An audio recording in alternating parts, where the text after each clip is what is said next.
Bienvenue dans un nouvel épisode de l'émission de critique cinématographique venue de Belgique. Dans cet épisode-ci, je suis allé au cinéma, si c'est pas étrange, pour la première fois depuis près d'un mois, et je me suis dit, hier, en fait, je pensais aller voir le dernier film Marvel, puis après, je suis sorti de... Comment est-ce que ça s'appelle encore? Ça s'appelle un dentiste, Arthur. Tu es capable de te souvenir de mots quand même, quand tu fais un petit effort. J'étais absolument pas en état d'aller voir le film, car j'avais genre la gueule comme ça, puis après, je ne savais pas sentir les choses qui se passaient, je crachais du sang, etc., etc. Je me suis dit, tu sais quoi, tu vas attendre un petit peu, tu vas repousser les choses d'au moins 24 heures, et 24 heures plus tard, nous voilà dans une situation où je reviens d'être allé voir le dernier film Marvel qui s'appelle Ant-Man and the Wasp, ce qui veut dire bien l'homme fourmi et les White Anglo-Saxon Protestants. C'était une magnifique phrase, c'était une belle tentative de blague. Je pense que la plupart des gens ne la comprendront pas cependant, mais bel et bien, je me suis dit ceci. Il faut que tu ailles voir quelque chose qui est convenu, quelque chose que tu pourrais critiquer dans ton sommeil, quelque chose, certes, qui est une déception continue, quelque chose qui est en somme une forme de comédie pour enfants de 8 ans et que j'y suis allé, que cela s'appelle Ant-Man and the Wasp. Ce sera de ça dont il sera question. Cet épisode est une émission de critique cinématographique venue de Belgique qui s'appelle, je vous rappelle, Critique en cinéma.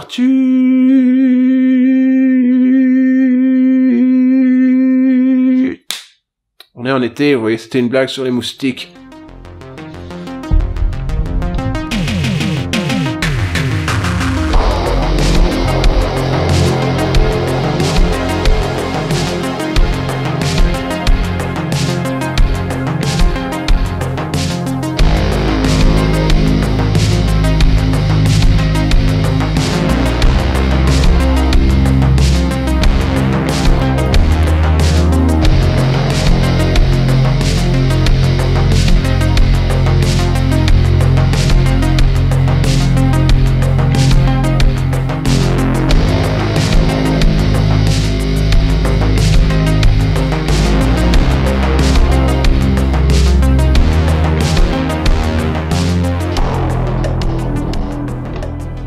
Attention tout le monde, cela va aller dans tous les sens, car il est évident que le contre-coup, ça fait déjà quelques essais, je suis pas là, la première version, en train de vous prévenir que oui, ça va aller dans tous les sens, car c'est trop random, etc., etc., mais le fait est que, faut croire que je ne sais pas ce que l'on met, dites-le moi dans les commentaires, qu'est-ce que l'on met dans la gencive des gens pour qu'ils n'aient mal qu'après 45 minutes, tandis que les gens sont en train de farfouiller à travers votre anatomie, dites-le moi dans les commentaires, je n'en sais absolument rien dans le domaine de la dentisterie, probablement que c'est pas un mot, de l'orthodontie, disons l'orthodontie. Donc, ça a un effet sur mon cerveau, semble-t-il, je ne sais pas précisément pourquoi, je ne sais pas précisément comment, j'ai jamais été particulièrement porté sur les opiates et les opiacés et les choses qui sont à base d'opium et vous savez, les choses qui finissent en in en quelque sorte. Toujours est-il que là, quand je n'ai absolument rien pour représenter le film dont il est question dans ce qui est grosso modo un vlog, mais c'est une critique en cinéma, et il se trouve que j'utilise le Total Non-Stop Action Wrestling Global Championship, qui est le second nom d'un titre, on va dire ça, non sanctionné, qui avait été amené par Booker T quand il était allé chez TNA, qu'il a fait « Oui, je suis une légende !»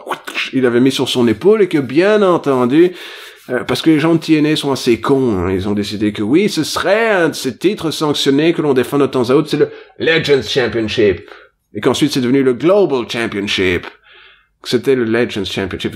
Booker T pensait qu'il était une légende. Vous savez, le film avec Will Smith, et que d'une certaine manière, cela a amené ensuite à ce que ce soit le King of the Ring. Quand ils ont ramené Jeff Jarrett, ça faisait 10 ans qu'ils essayaient de se débarrasser de Jeff Jarrett. Ils l'ont ramené, vous savez, avec l'invasion Global Force Wrestling, et ça a été une forme d'échec particulier qui nous amène à penser, c'est certain, aux films Marvel. Alors, les films Marvel, maintenant, cela fait près de 10 ans que cela existe, et c'est pour ça qu'il y a deux publics aux films Marvel. Il y a en gros un public de jeunes gens que ça fait partie de leur vie, parce que vous voyez, ils sont déjà nostalgiques pour les incroyables films d'antan, comme Iron Man, c'était un bon film. Peut-être les Vengeurs, si vous voulez redéfinir le mot, c'était un bon film afin qu'il puisse contenir les Vengeurs, des choses comme ça. Ils sont genre, je suis trop nostalgique de quand j'étais petit parce que alors je vais regarder des films Marvel, et que le public qui rit un film comme L'Homme Fourmi et la Guêpe, j'ai même du mal à me souvenir du titre, c'est de dire, si ça m'a marqué, je viens de sortir de la projection, les enfants. Donc toujours est-il que c'est un public de grosso modo des tantes, Elles ont genre 30, 40 balais, elles amènent genre leur nièce et leur neveu, les nièces et leurs neveux, elles rient aux blagues random, lol, random, lol, random, et que, sinon, dès qu'il y a une référence, vous savez, je sais pas moi, au sitcom des années 80, ou des blagues situationnelles sur le fait que c'est paradoxalement totalement ridicule et pathétique d'être un super-héros à notre époque, bien entendu, alors là, c'est les tantes qui rient, vous savez, genre... Et c'est comme ça que cela fonctionne. Et que de l'autre côté, vous avez, genre, les mecs qui sont fans de comics, je les reconnais, parce qu'ils ont à peu près mon âge, et c'est genre, on se regarde, c'est genre, petit regard de souffrant, genre, salut, et tu fais genre, salut, c'est genre, ça va faire mal, genre, ça va faire mal, mec. Dit-il en sortant, évidemment, du dentiste. Ce qui me fait penser, évidemment, que mon cerveau a pensé douleur. Cervi n'est pas le singulier de cerveau, hein, c'est juste que les choses sont embrumées dans ma tête. Et l'idée, donc, c'est que vous allez au cinéma et vous allez subir une version inférieure des héros de votre enfance. Ah, yes! Ha ha! Ça y est, donc. Scott Lang, c'est le mec que personne ne voulait, en quelque sorte. C'est un peu comme quand Ben Urich est devenu, est-ce que c'était Ben Urich ou est-ce que c'était Scott Urich? Bref, quand l'un des enfants de la famille Urich est devenu le gobelin vert, vous savez, le bouffon vert, le Green Goblin, ou le Super Goblin, etc., c'est genre, ah oui, c'est la grande tradition marvelienne, on peut mettre le nom sur un nouveau personnage qui est inférieur, vous voyez, vous vous retrouvez avec un personnage qui a grosso modo les mêmes capacités, hein, que la version que vous aviez quand vous étiez petit, mais qui n'a pas la capacité de vous faire sentir une forme de connexion avec ce personnage qui a... Le truc qui est touchant chez l'Homme-Fourmi, une création, vous savez, de Jack Kirby et Stan Lee, ou de Stan Lee et Jack Kirby, et maintenant il semblerait que ce soit une invention de Stan Lee, Larry Lieber et Jack Kirby. Alors j'aurais tendance à penser que c'est sans doute vrai, hein, il y a eu des attaques en justice, rien que tourner ma tête fait que j'ai envie de vomir, ça va mal. Toujours est-il que voilà, si je ne sais pas si vous à l'époque où je faisais les news du Max, j'avais fait les news du Max en ayant des attaques de pierre au rein, genre je devais vomir entre chaque prise. On est dans une situation comme celle-là, je vais essayer de pas vomir à l'écran, ce sera un effort super. Donc toujours est-il que le truc qui est touchant avec l'Homme-Fourmi, hein, c'est que Hank Pym, le docteur Henry Pym, en quelque sorte, c'est l'inventeur des fameux biscuits Pym, vous savez, fourrés avec de la fausse génoise et du faux chocolat et de la fausse orange. C'est aussi un mec qui a inventé, bien entendu, les particules Pym. Les particules Pym vous permettent de devenir plus grand ou plus petit, etc., ce qui pose des problèmes avec le domaine de la physique. J'en parlerai dans quelques instants. Mais donc, Henry Pym, c'est un scientifique, et l'idée qu'il a eu pour devenir super-héros, c'est, je vais devenir vachement petit, alors je vais donner des punchs aux gens, je serai très puissant, etc., Et il avait probablement lu The Atom, le fameux personnage de Silver Age, réalisé par les équipes de chez DC, la distinguée compétition, que ce n'est pas la maison des idées, vous savez, Marvel, et que donc, le scientifique, c'est pas dire genre, je fais un rayon de la mort qui fait que je suis super fort, ou je vais pas faire une extraordinaire armure, je vais faire un casque qui me permet de contrôler les fourmis, et je vais devenir petit et grand, c'est comme ce grand, petit, grand, petit, ce sera le pouvoir que j'aurai, ce sera super, et que voilà. En fut un temps, c'était une solution que l'on prenait en pilule, à l'époque de Jack Kirby, alors il pouvait devenir le Goliath, ou Giant Man, ou l'Homme-Fourmi, il pouvait devenir grand et petit. Alors, ce que je n'ai jamais compris avec ce super-héros, c'est que, il est fort, d'accord, mais il est fort quand il est petit, il est fort comme un être humain normal, mais quand il est grand, il est fort comme genre 4 ou 5 personnes, tandis que j'ai souvenir que la plaisanterie avec The Atom, c'est peut-être que moi j'y réfléchi par une réflexion de le mec qui a lu les comics, ce qui était pas relativement, c'est pas comme ça qu'il faut réfléchir à ces films, je sais, mais quand il est petit, il garde la force de punch d'un être humain normal, ce qui voudrait donc dire que d'un point de vue physiologique, il doit garder la masse d'un être humain normal. Donc, est-ce que les fourmis peuvent porter un mec de 80 à 90 kilos sur leur dos sans mourir? La question se pose. Sans parler de l'époque où, évidemment, il était le pourpoint jaune, vous savez, Yellow Jacket, etc., où il avait le chouette col funky des années 70, il était en train de devenir fou, etc. C'était cette époque-là des Marvel Comics que j'ai lu quand j'étais petit, et qu'on se retrouve dans une situation, pourquoi est-il capable ensuite de garder la force proportionnelle d'un mec qui est beaucoup plus grand? Quand il est beaucoup plus grand, la question se pose, il devrait alors faire genre 14 mètres, avoir la force d'un mec d'un mètre 80, et je vois genre ses jambes se déchirer quand il essaie de se marcher dessus. Bref, il doit y avoir un effet corrélatif qui fait que la capacité moléculaire change selon les envies d'un scénariste de comics des années 60, hein, j'ai pas dit le contraire. Donc, dans le premier film L'Homme-Fourmi, on vous a appris que non, vous allez pas voir les aventures de Hank Pym, le fameux professeur qui va inventer les particules Pym. Alors, il sera dans le film, hein, parce qu'on a besoin d'avoir un lien vers le passé, vous savez, parce que dans le domaine des comics, les meilleures idées des comics se passent dans les années genre 60, 70, les 4 Fantastiques, l'Homme Araignée, ou l'homme ragno, j'ai le souvenir qu'on appelait ça quand on était italien. Toujours est-il que l'homme arachide, il aime bien manger des cacahuètes, hein, et des choses comme ça. Et bref, vous avez besoin d'un lien vers le passé, que le lien vers le passé, c'est que dans les années 60, disons, hein, Michael Douglas, le fils de Kirk Douglas, était bel et bien un super-héros avec sa femme, Janet Van Dyne, elle est jouée ici par Michel Pfeiffer, vous l'avez vu dans des films tels que... Il y avait ce film où il était avec Harrison Ford et ils essayaient de se tuer parce qu'il avait des problèmes mentaux et que quelque chose avec un lac dont le nom m'échappe, mais disons, Batman le retour, le défi, Batman Returns. Toujours est-il que voilà. Et que voilà, dans le passé, quelque chose avec le père de Tony Stark et qu'il n'était pas content, qu'il n'aime pas Stark Enterprises, tout ce que c'est Stark Industries, chez lui c'est Pym Technologies, et qu'il a dit, je n'aime pas les gens, je vais rentrer à ma maison, puis après j'ai perdu ma femme dans un grand accident, vous savez, de super-héroïsme, et qu'elle est dans la dimension fantôme, non, ça c'est dans Superman, et dans la dimension nanotechnologique, c'est plus nanotechnologique, encore plus petit, dans le Quantum Realm, dans le domaine quantique, un endroit, bien entendu, où on fait de la physique quantique. C'est quoi la physique quantique? Eh ben, comme vous l'avez appris quand vous lisiez Terry Pratchett, la physique quantique, c'est faire de la physique normale, mais en chantant des quantiques. C'était une référence à Terry Pratchett, qu'on espère un jour revoir, peut-être, si le paradis existe. Nous aurons des discussions où Terry Pratchett sera très emmerdé d'être entouré uniquement par des fans, vous savez, du disque monde, et que, voilà, je ne crois pas réellement au paradis. Je crois à l'effet génétique du génome Paradis. Vous avez vu la fille elle ressemble absolument à Vanessa Paradis, la fille de Paradis. Donc bref, toujours est-il que voilà.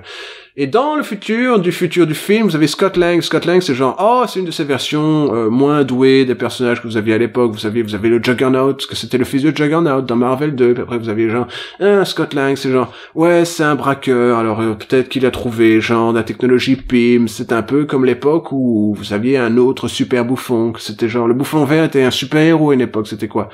Ben Urich, ou est-ce que c'est Phil Urich? Bref, l'un ou l'autre, c'était et il doit payer quelqu'un pour recharger les costumes magiques du bouffon vert. Et un jour, il s'est battu contre une sentinelle, il a battu une sentinelle, etc., etc. C'était le super bouffon quand il était gentil, etc., etc. Et vous vous retrouvez avec Scott Lang, il est braqueur, mais il est pas très doué, qu'ici, il est joué par Paul Rudd. Alors, Paul Rudd, c'est un type, vous êtes censé réfléchir au fait que oui, décidément, oui, bien, Paul Rudd, c'est censément un excellent acteur. Alors, c'est peut-être le pire acteur que j'ai jamais vu au cinéma de ma vie. C'est un mec qui a toujours l'air de bouffer de la merde quand il regarde un truc, et je vais devenir tout petit, et des choses comme ça. Bref, il est absolument ridicule. C'est un mec, il devrait pas avoir une carrière à Hollywood. Je veux dire, c'est un homme, il sait pas jouer. Je veux dire, il est bien dans ces films où vous avez quelqu'un qui vous a vaguement écrit un scénario, on a obtenu 35 millions pour aller fumer des spliffs et faire des blagues faciles. Et regardez, on est stone et on fait des blagues faciles, et que c'est ainsi que cela fonctionne. Les mecs sont ouais, alors c'est quoi la blague? Alors tu vois, quelqu'un il va livrer de la nourriture parce qu'on est dans un hôtel, hein, et je vais mettre la bouffe dans mon slip et ce sera là, les gens sont c'est une idée de génie. Et c'était une idée de génie uniquement parce que les gens ils étaient très stone, mais toujours est-il que voilà, c'est un mec qui n'est pas un bon comique. Je veux dire, peut-être qu'il arrive à faire une vague improvisation de temps en temps et qu'il y a un marché pour ça, mais vous êtes censé dans une comédie avoir ce qu'on appelle un scénario, hein, et que quand le mec il essaye de lire un scénario, je veux dire, c'est pas exactement Bill Murray, il arrive à rajouter la blague spink à l'endroit où il faut et des choses comme ça, c'est plutôt un mauvais acteur. Et l'idée de la chose c'est qu'il donc joue le fils, non, il joue pas le fils, il joue lui-même, hein, Paul Rudd il joue Paul Rudd dans ce film-là est Scott Lang, et que bon, il est dans l'univers de, vous savez, il sait devenir petit ou grand, petit, petit ou grand ou petit, voilà.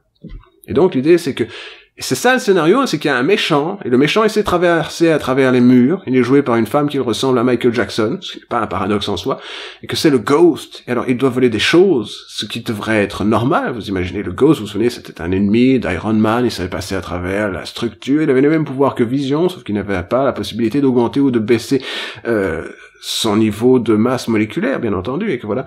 L'idée c'est très simple, c'est non, le type qui joue maintenant l'homme fourmi, dont le nom m'échappe soudain pour des raisons qui m'échappent d'ailleurs aussi, hein, il était enfermé chez lui parce qu'il a aidé Captain America, vous savez, dans le film, vous l'avez vu il y a 70 ans, là, et non, il reste 3 jours à rester chez lui parce qu'il a le bracelet autour du pied, qu'il peut pas sortir de chez lui, etc., mais il a une prémonition dans un vague souvenir d'un rêve qu'il a été dans la zone quantique, et dans la zone quantique, non, quelqu'un lui a parlé, c'était la femme de Henry Pym, parce que c'est Henry Pym, le personnage qui est intéressant dans tout ceci, il a inventé toute la technologie, c'est un génie, il est joué par le fils de Kirk Douglas, etc., et que, non, il lui téléphone, j'ai rêvé que j'étais ta femme. fin de l'acte numéro 1. Et alors le type fait c'est vrai que t'as rêvé que j'étais ma femme, je veux dire que t'as rêvé que t'étais ma femme, je veux dire que j'ai rêvé que ta femme c'était moi, je veux dire que j'ai rêvé que ta femme t'avait parlé en rêve. Et c'est ça le principe, ils ont besoin du souvenir, de l'intuition scénaristique de merde de Paul Rudd pour dire oui, il faudra aller quelque part dans la zone quantique. On sait pas si la zone quantique c'est un univers où tout est beaucoup plus grand parce que c'est quantique, ou si c'est genre une dimension supplémentaire, vous savez, vous pouvez vous battre contre Dormammu et des choses comme ça, un peu comme dans Doctor Strange, et qu'ils doivent aller chercher la femme, donc Janet Van Dyne, la guêpe, la vraie guêpe. Sous-entendu, c'est pas Hope Van Dyne la nouvelle guêpe, c'est Janet Van Dyne la vraie guêpe. Il y a des distinctions à faire dans cet ordre-là dans le domaine des comics. C'est comme Spider-Man, ça va faire 20 ans qu'il est un vengeur. Les gens sont là de ma génération, genre, c'est pas vraiment un vengeur. C'est un branleur qui fait des blagues. Les branleurs qui font des blagues peuvent pas être un vengeur, parce qu'être un vengeur, c'est la passion, l'éthos, le gravitas, 4 personnes en quelque sorte. L'Homme-Fourmi, Iron Man, Hulk, et j'en oublie un, Captain America. Donc, toujours est-il que voilà, et Thor aussi, évidemment. J'aurais eu tort de l'oublier. La même blague depuis 20 ans.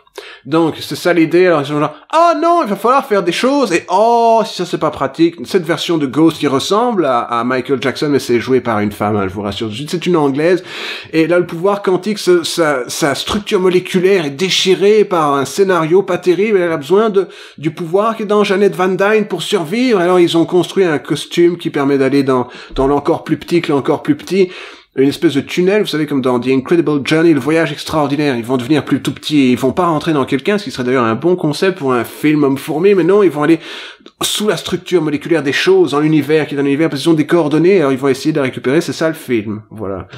Est-ce que j'ai trouvé ça intéressant? Non! Est-ce que c'était un bon film de super-héros? Bah, il y avait des séquences qui étaient très Jack Kirby, vous avez soudain quelqu'un qui est genre 3 fois trop grand pour être dans une pièce. Et genre, ah non, j'ai du mal à rentrer dans une pièce, des choses comme ça. Est-ce que c'était réellement intéressant? Non. Est-ce que c'était amusant? Pas vraiment, parce que vous voyez, j'ai un sens de l'humour, et que le sens de l'humour, bah, si vous me faites des références faciles au premier film, que c'était essentiellement un scénario d'Edgar Wright, et que cette fois-ci, non pas du tout le bâti d'un scénario d'Edgar Wright pour taper l'intégralité du film, vous vous retrouvez avec un film qui, je veux dire, c'est amusant, mais c'est léger, les effets spéciaux sont magnifiques, parce que vous savez, c'est une production Disney, ils ont de l'argent à dépenser dans ce genre de plaisanterie, et vous vous retrouvez avec, bah, l'incroyable manque de sex appeal chimique de base de Paul Rudd et Evangeline Lilly. Est-ce que c'est comme ça qu'elle s'appelle? Elle s'appelle bel et bien Evangeline Lilly. Vous savez, c'était la femme qui était anorexique dans Lost. Et que la femme qui était anorexique dans Lost et le mec des comédies où on improvise le tout, ils ont absolument aucune forme d'attraction animale, ce que j'appelle personnellement les fluides magnétiques. Et non, absolument aucune fluide magnétique. Ils sont genre, ah, je suis trop amoureux de toi, et l'autre genre, ah, je suis trop amoureux de toi. Regarde, je deviens tout petit. Personne ne rit, à part les enfants, évidemment, je l'ai déjà dit, de 10 ans, et les tantes qui sont amenées pour que les parents puissent avoir une soirée où ils peuvent manger du tiramisu tranquille, et que, voilà. J'ai aussi l'impression que la fille de Scott Lang, elle est maléfique. Vous voyez son visage, genre, je suis mignonne, genre, et vous regardez son visage, vous dites, oh mon Dieu, cet enfant de 8 ans est maléfique, elle va se transformer en Ultron. Et que voilà, je veux dire, dans le premier film, il y a au moins des trucs mignons, genre, ah, ils sont en train de se battre dans justement le décor de la fille, où la fille est maléfique, vous savez, les maléfiques, genre, regarde, ah non, cet enfant voit le mal à travers les gens, etc., etc. Je déteste les enfants acteurs, c'est ça que j'essaye de dire.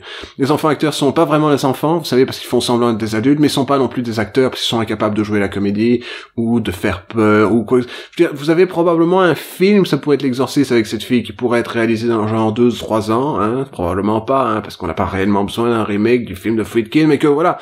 Est-ce que ça a été un film intéressant? Alors, il y a des moments qui sont mignons, vous avez genre le mec qui jouait Goliath, c'était le Giant Man afro-américain, on va dire ça, c'est pas Black Goliath, même si je sais que ça s'appelait Black Goliath à une époque. Bref, toujours été, c'était comme Goliath, mais il était black, vous voyez, c'est ça que je veux dire.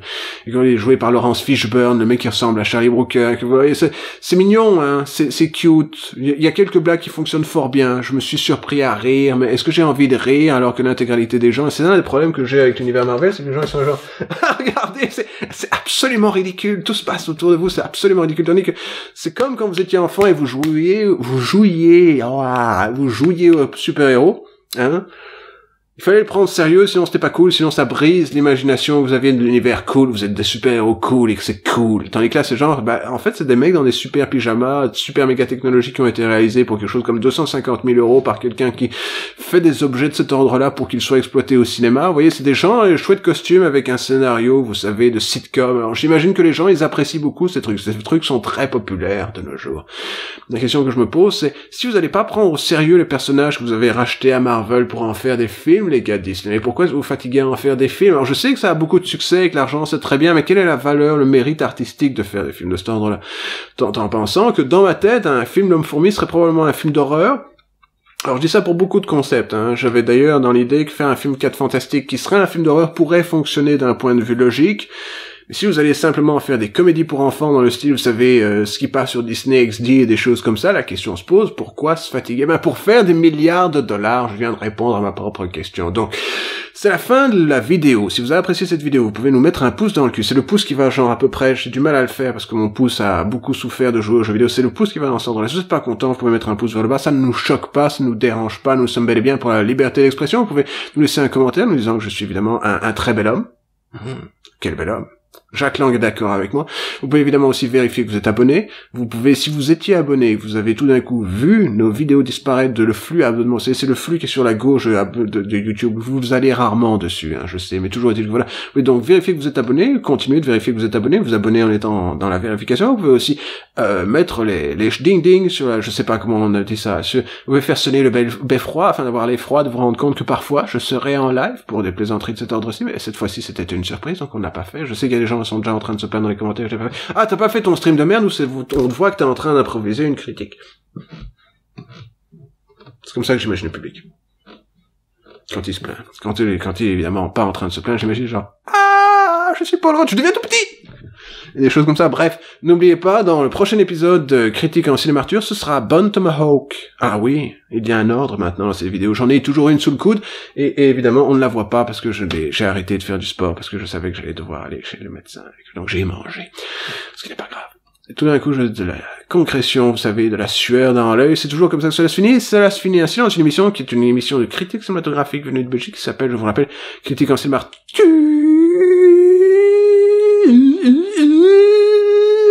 C'est pas monter dans les aigus parce que vous savez, je sors de chez le dentiste. À très bientôt pour des aventures dans le domaine de... je sais plus rester assis. Je suis vieux!